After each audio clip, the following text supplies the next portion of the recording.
So when you first open up KineMaster, before you start your editing, one of the first things you should check is the settings. So select settings. Now KineMaster being probably the most advanced video editing app across any device that's not an actual PC or Mac, gives you a ton of options. But the one that I'd suggest you check first is your export frame rate, which is down near the bottom. So for me, the footage that I'm editing is 25 frames per second, PAL footage. So I'm going to change my project or KineMaster to be working exactly the same. If the video files that you're looking to edit were actually captured with your Android device, then it's highly likely that they were actually captured at 30 frames per second. So default of 30 frames per second is probably fine for most people. Okay, so now that that's out of the way, it's time to start your project. So hit the big button in the middle of the screen and then select Empty Project. So when you open it up, you've got a fairly intuitive interface. You've got your timeline down the bottom, you've got all your controls for playback, importing and exporting on the right, and on the left you've got things like undo, redo, share, settings. You can zoom in on your timeline and you can jump straight back to the start of your video. So now that we've quickly covered the interface, the first step is to import your video files. So just select Media Browser, navigate through to find your footage, select the clip that you want to use and hit the tick in the top right corner. And you'll see straight away that your footage has been dropped down into your timeline. The first step from here is to start to refine all your video footage. So you want to remove anything that you're absolutely not going to use in your end product. So we'll start by trimming the extra footage at the start of our video clip. So to do that, we just tap on the video clip and you'll see straight away that we get this yellow box around it. There's a yellow handle on the left. If we tap on that handle and drag across to the right, then we can change the in point or the start point of this video clip. So we'll slide it across to just before I start talking. And we'll do exactly the same at the end. When we tap on our video clip, we get our yellow handles. We'll just tap and drag the end point of our video back to where we want our video to finish. So like I said, in this step, we're going through and removing everything that we don't want in our video. So back in the middle of our clip here, I'm sure there's some sections that we want to get rid of, maybe some mistakes or multiple takes. So we'll just pretend that this is an area that I want to get rid of or further refine. So we'll select our video clip and then come up and select Cut, which is the picture of the scissors.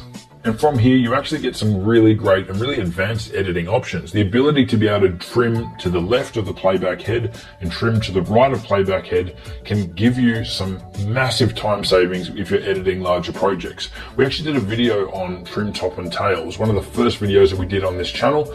I'd highly recommend that you check it out because if you're actually using your trim left and your trim right or your trim top and tail tools in any editing software, then they'll save you an absolute ton of time. For the purposes of this video, we're just going to add a cut in our timeline here. So we're going to select Split at Playhead. So you can see that split our video track in two. So now if we come along to where we want to add our next cut, select our clip, and again select Split at Playhead. So now you can see that we've got 3 clips there.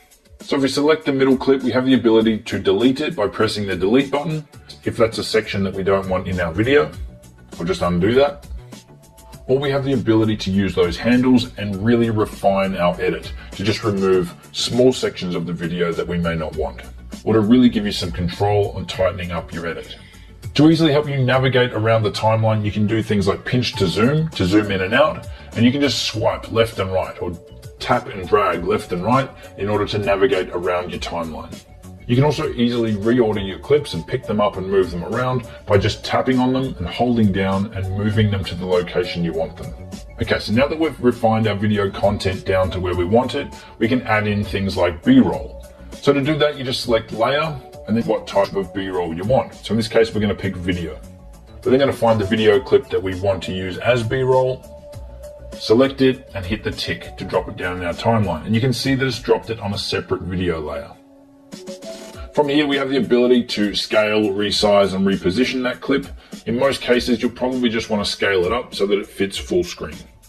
As with any other video clips, you have the ability to get full control over that video clip. Just by tapping on it, you have the handles appear so you can adjust the start and the end time of that clip. You can split the clips into multiple clips and you can pick them up and move them around the timeline to where you want them to display. One of the biggest features in KineMaster is that it gives you the ability to have multiple video layers. So for example, you can pick up a clip and you can move it down another layer and you get another level of control, another layer of footage that you can actually have in your video project. Now this is pretty awesome because it's the closest thing you'll get to replicating full professional editing software on an Android device. You can also zoom in on your timeline or make your timeline bigger by clicking the timeline button in the bottom left corner. So for this video, we're actually not going to use any B-roll footage. I'll just remove those now. And the next step is to add in our music track or any audio to your project. So we'll just click on audio. And in this case, the song that we want is on the phone itself. So we'll go down to folders, we'll hit download, and we're going to import Golden Skies. So you just select the track, hit the plus button, and it's dropped down into your timeline. Then hit the tick in the top corner to get back to your editing screen. So once again, exactly the same as with any other clip in this app. You have the ability to have full control over editing your audio clips as well. You can tap on the clip, you can split it, you can pick it up, you can move it, you can adjust the time with the handles. So you really get some great control over your editing in this app. Okay, so the next step is to add in any titles. So we'll come back to the start of our clip, select layer, and then text. Enter the text that you want for your title, and hit OK. Now that your title's there on the screen, you can resize it or rotate it by using the two buttons on the text box, or you can just pick up the title and move it to where you want it. While we've still got our title selected, you can also add an animation to animate that title in or onto the screen. As you click on the different ones, it gives you a preview of what that animation is going to look like. So we'll just select fade. And we'll also add on an out animation so that our title is going to fade in, it'll stay on screen for a period of time, and then it'll fade back out. They also have a heap of options around adding things like shadow, glow, outline, background color, and even the ability to add a full width background as well. Okay, so we'll come back out of here now and we'll add another title. So we'll hit layer and then text, type in primal video, and then we'll just drag our title down underneath Justin Brown. Now we just need to apply the same in and out animations. So we come over to in animation and select fade, and back and out animation and hit fade as well. So now when we hit play, you'll see that both titles fade in, stay on screen, and then fade out. So if you want to add in any transitions between your clips, then select the little box between your clips and the transitions panel will open. And you can see here that there's quite a few to choose from. Normally on a video like this, I wouldn't be adding too many transitions or effects in, so I'll just undo it using the undo button. Next up, we're going to adjust the volumes on our clips. So if you want to adjust the volume on an individual clip, then select the clip, select the volume button, and you can see you've got two options in there. The one on the left is the actual volume for that track.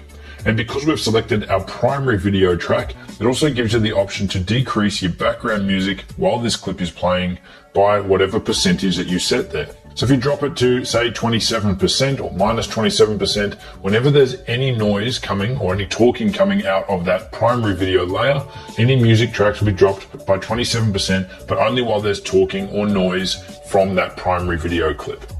So we'll leave these as default and we'll go back and we'll adjust the volume on our music clips. So select your clip, go to volume, and the slider there will adjust the volume for that music clip. So in this case, we'll drop it down to about 48%. We want to fade our audio in at the start of our video and out at the end of our video. Go to settings, and then under audio, enable fade in. Then just drag the slider to the period of time that you want the audio to fade in over. And you can also do the same for fade out here as well. And if we come across to video, then you can turn on and off and adjust the period of time for the fade in and out from black for your video as well. The next step is to color correct your video. Now, as KineMaster only lets you apply color effects to individual clips, if you think you're going to do lots of cuts or edits in your video, then it might be worth color correcting your videos first up instead of at this point in the process. This is something that I'd normally advise against because color correcting up front makes your whole editing process slower. You'll notice a decent performance hit in your editing because your software is going to try and re-render all your color effects every time you change something in your timeline. So to color correct your videos, you actually have two options in KineMaster. The first is to add a video filter. So select your video clip and choose color filter. So you can see you get quite a few options in here for preset filters or preset looks. They're pretty much the same sort of thing that you'd find in Instagram. So for me, and as far as I'm concerned, I think they're pretty consumer grade, whereas to get a professional result, you'd actually want to use the color adjustment tools. So we'll go back out of here without applying anything, and we'll select color adjustment. So in here, you've got 3 simple sliders, one for brightness, one for contrast, and one for saturation. Between these 3 settings, you should be able to get some really good results with your videos. So you can see the difference in our timeline now. Okay, so now that your video is edited, it's time to export. So hit the back button to go back to the main menu, select your video project, and hit share. And from here, you can save your video direct to your gallery. You can also send it to YouTube, Facebook, Google+, or Dropbox.